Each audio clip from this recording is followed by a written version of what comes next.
welcome to this explainer. Look, we hear the term generative AI literally everywhere right now, but today we're skipping right past all the hype. We're going to pop the hood and examine the actual technical fundamentals. We really want to see exactly how this engine processes information and creates what it creates. I mean, think about it. When a model generates a photorealistic image out of nowhere or writes flawless code in seconds, it feels like pure magic, right? But the reality? The reality is entirely grounded in mathematical logic and probabilistic design. And honestly, I think that's way more fascinating than magic. So here's our roadmap for today. First, defining generative AI. Second, the core architecture. Third, how models learn. Fourth, the generation process. And finally, number 5, why this all matters. All right, let's jump straight into part 1, defining generative AI and looking at the illusion versus the reality. So first things first, and this is absolutely crucial, generative AI is not a conscious entity. It's really just an incredibly advanced system of pattern recognition.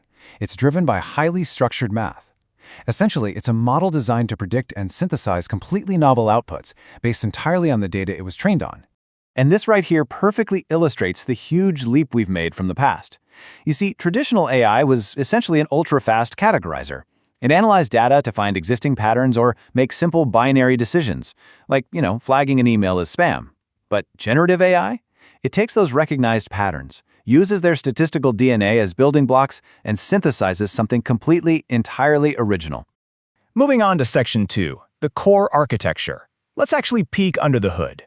The foundational algorithms processing all this crazy amount of information are called neural networks. But the real game changer? That's the transformer architecture. Transformers use something called a self-attention mechanism. So instead of reading data word by word in a straight line, they analyze an entire sequence all at once. They literally understand how every single word or pixel contextually relates to all the others in that exact moment. To really wrap your head around this, visualize the architecture not as a standard computer file, but as a massive, multidimensional library. In this library, concepts aren't just alphabetized. They're mapped out in a vast vector space. Words and ideas are physically connected by mathematical proximity. So the word apple sits very close to fruit, but it's also at a measurable, specific distance from the word computers. The whole architecture is basically a giant map of billions of these spatial relationships. Okay, section 3, how the models learn. Let's talk about the fuel for this engine. The sheer staggering magnitude of data required to train these models is honestly hard to overstate. We're talking about billions and in the newer models, literally trillions of parameters. It's an almost unfathomable volume of text, code, and imagery. It essentially acts as a massive snapshot of all human knowledge. So how does it digest all that?